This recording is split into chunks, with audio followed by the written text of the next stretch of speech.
Yes, hello. My name is Samuel Ezerza for the Samuel Ezerza channel. Today, I want to speak to you about the elections again.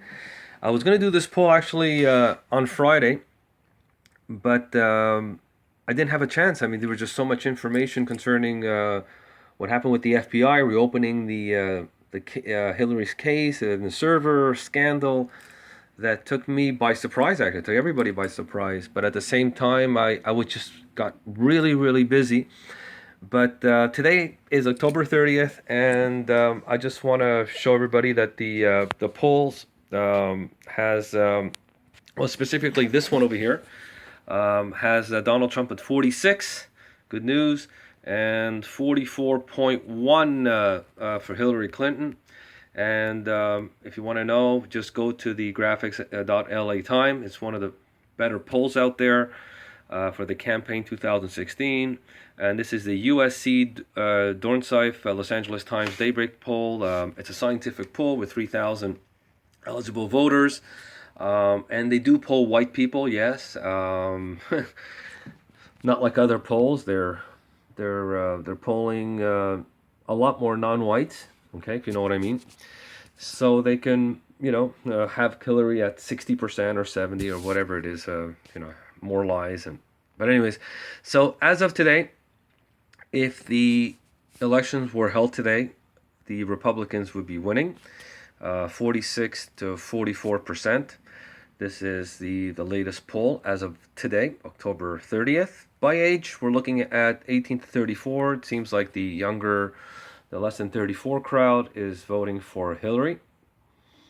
Okay, well, don't understand. I mean, they don't have jobs. So in the past 8 years, they don't have jobs. They're living in the basement. They're not making as much money. I don't know. Maybe time for change, no? Okay, if you're 35 and 64, yes, the Obamacare is probably hurting. The middle class is hurting. So it looks like they're voting Republican. If you're 65 and over, you're way ahead. Well, not way ahead, but you're in there. You're voting for Republican. Now we're going to go by education. It seems like if you have less education, you're voting for the Republican Party right now. Some college degree, you're voting for Republican, as they started to realize there won't be any jobs out there for them. If you're a college grad, you have a PhD or higher, it seems like you're voting for the Democratic Party. It's world upside down these days. I just don't understand. I mean, I don't know, these people don't they understand? I mean, don't they take a look at what's happening in the world out there and the corruption and this rogue administration, what they're doing? I don't know. Anyways, by income, if you're making 35,000 or less, you're voting Democratic. 35,000 and over, you are voting Republican. Okay, I mean, just go on the website and take a look at it. By race, yeah, if you're white, you're voting Republican. Okay, 56 to 33, and if you're African American, you're voting 87% Democratic, which I don't really believe that. I mean, this one here is a little bit. It's the only one I'm starting to feel like it's iffy because there's a lot of African Americans who want change. I mean, maybe they're not telling the truth. Maybe by phone they're saying, yeah, I'm voting Democratic, but I think that will change. I think this one here will change. Okay, the black vote, Latinos, pretty much the same, 56 for Democratic Party, 32%. Still quite a bit out there who are undecided. Others, okay, by gender, yes, female are voting 51% for Hillary Clinton, and the males are voting for the male for the Republican Party. I know, it just seems like no matter how much corruption, this rogue administration and everything that's been happening with the corruption and it just seems like it just reminds me of like the Nazi Party or in the 30s, where it doesn't matter what they did. It's the party. It's the SS. Yes, it's the party. Who cares if they're killing, murdering, and gassing people. It's the party that's more important. I think you women and people who have a higher education, you're going to have to start realizing this has nothing to do with the party. If she were a woman with integrity and no corruption, I'd be voting for her, 100%. Who wouldn't? Yeah. But it's not the case. But anyways, I don't want to go too much off over here. So, as of today, Donald Trump is moving ahead. And one of the best polls out there, or the best poll out there with the Rasmussen. And he's up at 46 to 44. Okay. The other story that I wanted to do, and one of the reasons why I wanted to do the story is it's about why I think this is all happening, why the media and Obama, who I'm sure blackmailed the media, wants Hillary to win. What I think is because it's been blacked out, the U.S. media silent as UN Security Council accuses Obama of war crimes. Well, you know what happened with Aleppo and Syria and Mosul right now. I mean, I'm sure they're trying to hide all this stuff, but a lot of people have been dead. You want to understand the war crimes that's been going on. You know, they've been giving weapons to the terrorists there, they're blowing people up, and look, it's really on both sides. But right now, the U.S. media there's a blackout, and they want to really charge Obama of war crimes, you know. Mr. Peace-loving here, which I know he's not. Okay? Okay, and if you get into the story over here, my only take, and I'm just going to go a little bit into why this is happening. It's like, okay, we want Hillary to win. That's what he's saying. I'll go out for you, okay? And one of the reasons why I'll go out with you and help you out is because maybe one day you'll pardon me if the UN decides to, you know, charge me with war crimes. So really, this is, if you want to know the underlying story, is they really want to cover their asses. Okay, excuse my expression, my Sunday's expression. They want to cover their asses. So obviously, if anything happens with Hillary, if she wins, she'll make sure that you know, she'll destroy a lot of the documents. If she does lose, she'll make sure that Mr. Obama will pardon her and all the criminals. So take a look at this story. U.S. media silent on UN Security Council accuses Obama of war crime, and the reason why this is they want her to win. That one day she will pardon this man right over here. The biggest con president ever. I don't know how he won the Nobel Peace Prize. I have no idea how. A lot of atrocities going on right now in Syria, a lot of atrocities going on in Somalia, a lot of atrocities that have been going on in Libya. Everywhere they touch, the total disaster. Total disaster. This is a rogue administration. Rogue. If I tell you rogue, a rogue. Anyways, my name is Samuel Ezerzer for the Samuel Ezerzer channel. Please subscribe. Send this out there. What can I do? We're 8 days away from the elections, and this is a war. There's a war of families, you know, to preserve our family, our culture, the Constitution, the Republic. Okay? So forgive me if I do that. I'm reminded of I associate myself with all the comments of my colleagues here, but I'm reminded of the famous comment by the American writer Mark Twain, who once said that it's not what we don't know that gets us into trouble. What gets us into trouble is what we think we know for sure that just ain't so. And that's what I think of when I think about my fellow Americans and what they know about Syria and what they think they know about the war and the Syrian government and the Syrian leadership. What they think they know, I'll argue, just ain't so. And so we have to take that on. because we're getting into trouble. Our delegation came to Syria with political views and assumptions, but we were determined to be skeptics and to doubt everything, to meet everyone we could, and to confirm or disconfirm received opinion and establish and conventional wisdom, and to follow the facts wherever they led us.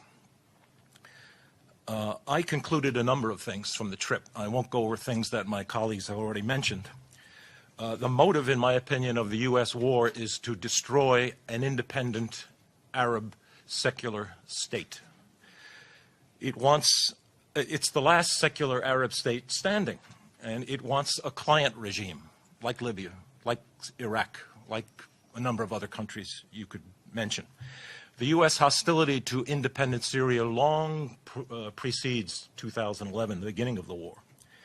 The U.S., I concluded, claims to be against ISIS terrorism, but yet it's been loath to fight a really consistent fight against terrorism. Certain privileged groups, such as the al-Nusra Front, the names shift, are called moderate rebels because they fight the Syrian government, and the U.S. wants that.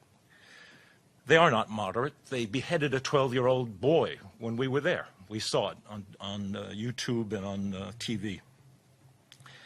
The motives of the U.S. proxy war states are somewhat different. Sectarian motives and regional power rivalries affect Saudi Arabia and Qatar. The Wahhabist ideology, the ideology of the Muslim Brotherhood, is a sick, medieval, backward ideology. It drives the Saudi state. It motivates that state to finance this war. And Damascus, by contrast, promotes a socially inclusive and pluralistic form of Islam. And we met the leaders of that form of Islam, and they are humane and democratic-minded people and have every reason to join with the American people in stopping this insane support for Wahhabism, which is behind so much terrorism in the world. Those of my fellow countrymen who are dogmatic about Assad demonization are not going to like what I have to say now, which is that the Syrian government is popular, and for that reason, it is winning the war. The Battle of Aleppo will probably be decided soon, relatively soon, and maybe the last hurrah, in my opinion, of the foreign mercenaries. The president is popular. His government is recognized as legitimate by the UN. It contests and wins elections. The elections are monitored. There's a parliament which contains opposition parties. We met them. There is a significant nonviolent opposition which is trying to work constructively for its own social vision. Some of it is inside the government, which in effect is a government of national unity. Some of it is in the parliament. We met them. The Minister of Reconciliation, as I think some of us have said, deals directly with armed groups, and he's an opposition leader. So let me conclude. That's the truth. You can make of that whatever you want. In terms of meeting with President Assad, we did not ask about barrel bombing. Barrel bombing is a term that the United States uses, like Scud missiles, a nasty word.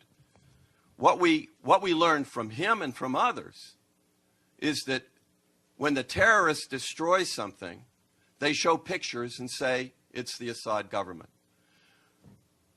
Bombing, no matter who does it, is likely to kill civilians. We know that. They know that. But when an outside force, like the United States and its allies, invade with mercenaries, you expect the consequences that we've seen, which is a lot of loss of life and a lot of people fearing for their lives, leaving. Most of the people who leave, however, do not rush to the terrorist side, they rush to the government side. Those people who left the country left for various reasons. In part, they could afford to leave. But most of the people who have left their homes have moved to the government side. because that's where they're safe and that's who they trust. So you're saying barrel bombs do not exist, or this is an invention of the U.S. government? I'm going to ask for this. That's the term the U.S. government uses. What do you call them? Well, they're bombs. They're Why bombs. do we call them And barrel bombs? barrels, because they're in barrels, or they're tanks. No, they're not. Go Okay, ahead. what are they in? You have a question. Sure. I guess I wanted to pick up on, you'd said something about, when you said this institution plays along with it, Mr. Martyr, I think you were referring to the UN. So I just want, and any of you are free to take the question, sort of, what do you think the UN's role, in terms of it has a humanitarian presence? It's supposed, we don't hear that much about them from sanctions, but while you were there, did you have any interaction with the UN presence on the ground? What do you think of the UN's performance? And if any of you saw, there was an area formula meeting here yesterday, sponsored by the U.S. mission. What did you think of that? I mean, I can imagine, but if anyone wants to, that saw it, what they thought of it. Thanks. Madeline, you want to deal with that? Okay. First, on the issue of the United Nations, and the United Nations role, one of the members of our delegation, Vanessa Beeley, who is unable to be here, she's still in Damascus, has done a lot of investigative, independent reporting on what's gone on in and throughout Syria, and we also heard, we've heard from her on the role of the United Nations, and also from a young man whose family is still in one of the villages that's controlled by outside mercenary forces. And he is independently trying to arrange for a food drop into that area because he can't go in to see his family can't come out. But he has said that the aid is not getting through. And Vanessa Beeley has said that the aid is not getting through. And one of the reasons for that is that it's being intercepted either by the outside mercenary groups, or at times we have heard stories that United Nations aid is not getting through either because it's going to the wrong side, to the outside mercenary forces, not to people in the civilians in Syria who deserve and need to have that aid. This is all probably independently verified. I don't have the information here at my fingertips, but the role of the United Nations hasn't always been what it should be in this particular conflict, and I'll end there.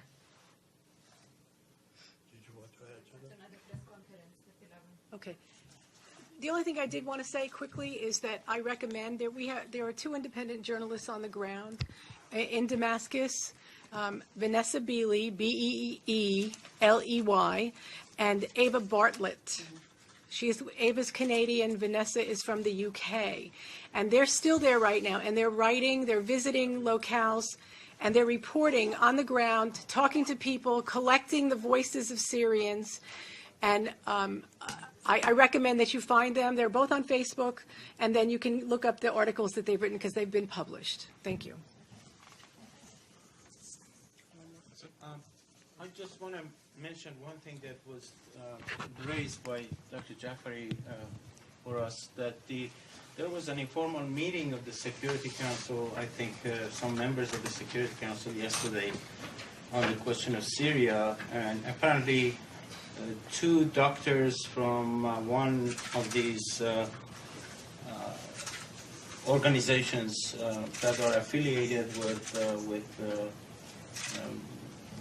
Muslim Brotherhood were brought into the meeting to testify again about the so-called crimes that the Syrian government is committing on the ground.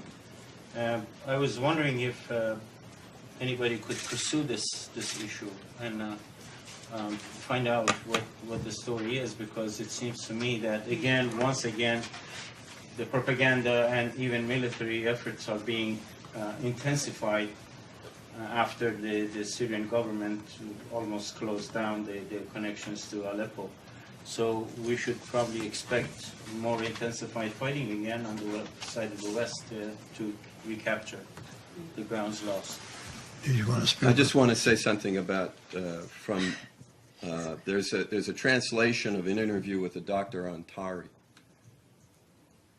who lives in Aleppo. He lives in the government-controlled part of Aleppo. Most of us weren't aware that the government actually has most controls and protects most of Aleppo, and the terrorists have a smaller portion.